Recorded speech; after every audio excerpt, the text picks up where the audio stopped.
नाज़रीन welcome back. February of 1999 और क्या हुआ लाहौर में? रिफ्यूज जमात कर दिया, इस्लामी ने मुजाहरा किया और नवाज शरीफ साहब ने क्रैक डाउन किया। शहबाज शरीफ साहब ने टांगे तोड़ दी थी यहाँ जमात के एक्टिविस्ट की, पकड़ के जेल में डाल दिया। ये वही जमात जो कि जिहाद में हिस्सा ले रही थी।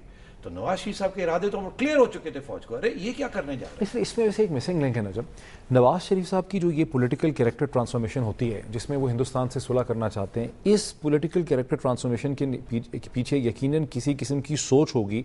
कुछ ना कुछ नवाज शरीफ साहब ने थ्रू आउट 90s अपने एक्सपीरियंसेस से सीखा होगा कि मुझे हिंदुस्तान के साथ फ्रेंडशिप करनी है, मुझे पॉलिटिकल स्पेस चाहिए, या ये था कि उनके जहन में फ़ौज का खौफ था। वो ये सोच रहे थे कि मैं नेशनल सिक्योरिटी स्टेट और फौज की से तभी आज़ादी हासिल कर सकता हूँ जब मैं इंडिया से थ्रेट परसेप्शन को रिड्यूस करूँ। कुछ ना कुछ तो हुआ ना। बिल्कुल सही। एक तो ये परसेप्शन थी, दूसरी ये थी कि नवाज शरीफ साहब को ये एहसास हो चुका था कि 90s में क्योंकि नेशनल सिक्योरिटी स्टेट हिंदुस्तान के साथ पंगे ले रही थी और न्यूक्लियर प्रोग्राम को बना रही थी, अमेरिका नाराज हो रहा था। और आपने देखा 90s में हमारा इकोनॉमिक ग्रोथ 2%, 3%, 2%, 3%। सैंक्शंस लगे हुए थे। नवाज शरीफ साहब सैंक्शंस हटाना चाह रहे थे, नवाज शरीफ साहब अमेरिकन एड लेना चाह रहे थे, नवाज शरीफ साहब इकोनॉमी की डेवलपमेंट करना चाह रहे थे, सिविलियन सुप्रीमेसी क्रिएट करना चाह रहे थे, मगर साथ साथ सारा पावर अपने में कॉन्सेंट्रेट करना चाह रहे थे। तो ये नवाज शरीफ साहब का मॉडल था। अब इसमें उन्होंने फौज को नाराज कर दिया, और जब फौज को नाराज किया, अमेरिका भी वापस आया नहीं था और इन्होंने फौज को नाराज कर दिया। पहले ये अंडर प्रेशर आके इन्होंने न्यूक्लियर टेस्टिंग की, क्योंकि हिंदुस्तान ने 1998 में टेस्ट कर दिया था। ये शायद नहीं करना चाह रहे थे, प्रेशर पड़ा फौज की तरफ से, करना पड़ेगा, अवाम की तरफ से किया तो इन्होंने कर दिया। मगर करते साथ ही सैंक्शंस लग गए, और जो लगे हुए थे उसके ऊपर डबल सैंक्शंस लग गए। फिर उन्होंने वाजपेयी साहब को पाकिस्तान बुला लिया। तो मैं आपको ये कह रहा हूं कि नवाज शरीफ साहब मूव कर रहे थे towards the dismantling of the national security state. और वो मूव, अब क्या वो सोशल सिक्योरिटी स्टेट डेमोक्रेटिक कायम करने की तरफ जा रहे थे? नहीं। उसकी वजह ये कि वो तो अमीरुल मोमिनीन बनने जा रहे थे, तो उनमें भी बहुत सी खामियां थी, मगर वो इधर से हटना चाह रहे थे इस मॉडल से। अच्छा, अगर ये नेशनल सिक्योरिटी स्टेट से हट के अमीरुल मोमिनीन बनना चाह रहे थे तो इसकी क्या वजह? कहीं इसकी ऐसी वजह तो नहीं है कि नवाज शरीफ साहब का जो पॉलिटिकल बेस कैंप है जहां से वो सपोर्ट डिराइव करते हैं, लाहौर की जो उनकी कॉन्स्टिट्यूंसीज हैं, पंजाब की कॉन्स्टिट्यूंसीज हैं, ये बुनियादी तौर पे कंजर्वेटिव मुसलमान है बहुत ज़्यादा as compare to the vote bank of Peoples Party? देखिए, इनको सब जगह से वोट मिला था, सिंध में भी वोट मिला था। सिंध बड़ी सेकुलर प्रोविंस है, पंजाब हो सकता है एक रिएक्शन। तो फिर अमीरुल मोमिनीन बनने की अर्ज इनके अंदर क्यों थी? बिकॉज वो डिक्टेटरशिप, सिविलियन डिक्टेटरशिप, यही तो भुट्टो साहब का मसला था, यही नवाज शरीफ साहब का मसला था। बेनज़ीर का कभी ये मसला नहीं था, बनने भी नहीं दिया और हुआ भी नहीं। मगर नवाज शरीफ साहब को ये बिल्कुल मसला था कॉन्सेंट्रेशन ऑफ ऑल पावर। उनका ख्याल था कि विदाउट फुल पावर आप कुछ नहीं कर सकते। यहाँ ये पार्लियामेंट बातें करती रहती है, काम नहीं करने देते, जुडिशरी काम नहीं करने देती, इसीलिए उन्होंने जुडिशरी पे क्रैकडाउन किया, फौज पे क्रैकडाउन किया, और फिर पॉलिटिकल पार्टीज भी किया, और आखिरी स्टेज पे मीडिया पे क्रैकडाउन किया। तो यही था वो जो कि उनको फाइनली जिसकी वजह थी, जिसकी बेसिस पे वो गिरे। और जब मुशर्रफ ने टेक ओवर किया तो दो चीजें थी, लोगों ने मिठाइयां बांटी, मीडिया ने मिठाइयां बांटी। ये क्या किस किस्म की जमहूरियत थी जिसको गिराया एक फौज ने और मीडिया ने मिठाइयां? सबने वेलकम किया, पीपल्स पार्टी ने भी मिठाइयां बांटी। अच्छा, फिर क्या ये करेक्ट होगा, will it be correct to characterise कि नवाज शरीफ साहब ने भी despite being a popular leader तमाम पॉलिटिकल प्लेयर्स के साथ इंक्लूडिंग मीडिया अपने आप को आइसोलेट कर लिया, और अक्टूबर ऑफ 1999 के अंदर वो एक दफ़ा फिर पाकिस्तान के पॉलिटिकल स्पेक्ट्रम के अंदर तनहा खड़े थे? बिल्कुल। और अब सिर्फ और सिर्फ एक ही ताकत रह गई थी उनके सामने इस अखाड़े में, इस रिंग में, या एक साइड पे वो खड़े थे, दूसरी साइड पे फौज खड़ी थी। एक तरफ वो पॉपुलर थे, वो खड़े थे, इसीलिए तो हिम्मत हुई। क्या वो पॉपुलर थे अक्टूबर 1999? बिल्कुल थे। देखिए, उन्होंने ये इंप्रेशन क्रिएट कर दिया था कि ये जो डिबैकल हुआ है कारगिल का, ये उनका हाथ नहीं था इसमें, उनको मिसलीड किया गया था। मगर वो पॉपुलर थे, मैंडेट था, ओवरवेलमिंग मेजॉरिटी थी पार्लियामेंट में, उसमें तो कोई क्रैक्स नहीं आए थे।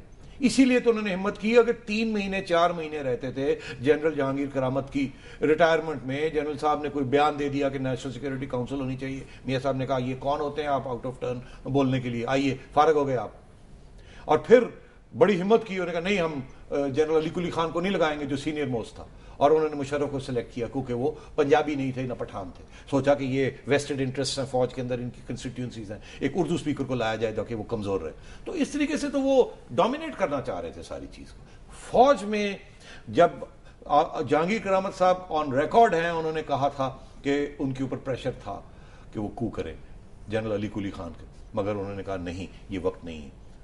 इसलिए नवाज शरीफ साहब ने जब देखा कि इतने स्ट्रांग हो गए, پھر آپ نے دیکھا اس کے بعد کیا ہوا, جوڈیشری کو فارغ کیا, سجاد علی شاہ کو فارغ کیا, پریزیڈنٹ لغاری کو فارغ کیا, امینڈمنٹس نے لے کے آئے کانسٹیٹیوشن کی, اور پھر 15 کانسٹیٹیوشنل امینڈمنٹ کی طرف بڑھ رہے تھے کہ جب وہ سینٹ میں نہیں بڑھا, نہیں تو یہ امیر المومنین بن جاتے. اور فائنل سٹروک یہ تھی کہ انہوں نے دیکھا مشرف تنگ کر رہا ہے یا یہ کسی سٹیج پہ بھی خطرہ ہو سکتا ہے, تو اس کو بھی فارغ کیا جائے. جب وہ کرنے گئے تو پھر اس وقت فوج نے ریئیکٹ کیا, مشرف نے ریئیکٹ نہیں کیا. مشرف تو تھا بھی نہیں پاکستان میں. فوج کے chief of general staff general Aziz, فوج کے corps commanders Karachi and Rawalpindi, general Mahmood اور جنرل عثمانی, ان تینوں نے کو کیری آؤٹ کیا. It was an army coup, not a general, not a coup by general Musharraf. Agreed. ایک بڑا کرٹیکل کوسچن ذہن میں آتا ہے کہ اگر جو جھگڑا ہو رہا تھا اکتوبر آف 1999 میں نواز شریف صاحب جو کہ پاپولسٹ لیڈر تھے اور پاکستانی فوج کے درمیان, تو یہ جھگڑا جو ہے یہ ایک ڈیموکریٹک آرڈر اور نیشنل سیکیورٹی اسٹیٹ کے درمیان تھا, یا ایک بوناپارٹسٹ سول اسٹیٹ اور نیشنل سیکیورٹی اسٹیٹ کے درمیان تھا؟ کس کے بوناپارٹسٹ سول اسٹیٹ اور ایک نیشنل سیکیورٹی اسٹیٹ جو کہ اس بوناپارٹ کو نہیں ایکسیپٹ کر رہی تھی. ایک کیونکہ وہ بوناپارٹ بن رہا تھا اور فوج کو نمبر 2 پہ لا رہا تھا, اور دوسری یہ انڈیا کے ساتھ امن کرنے جا رہا تھا. دونوں نیشنل سیکیورٹی اسٹیٹ کو ایکسیپٹیبل نہیں تھے فوج کو, اس لیے یہ ہوا. اور پھر دیکھیے نا ہوا کیا, کارگل ہو گیا نا, انڈیا کا پیس پروسیس ڈیریل ہو گیا.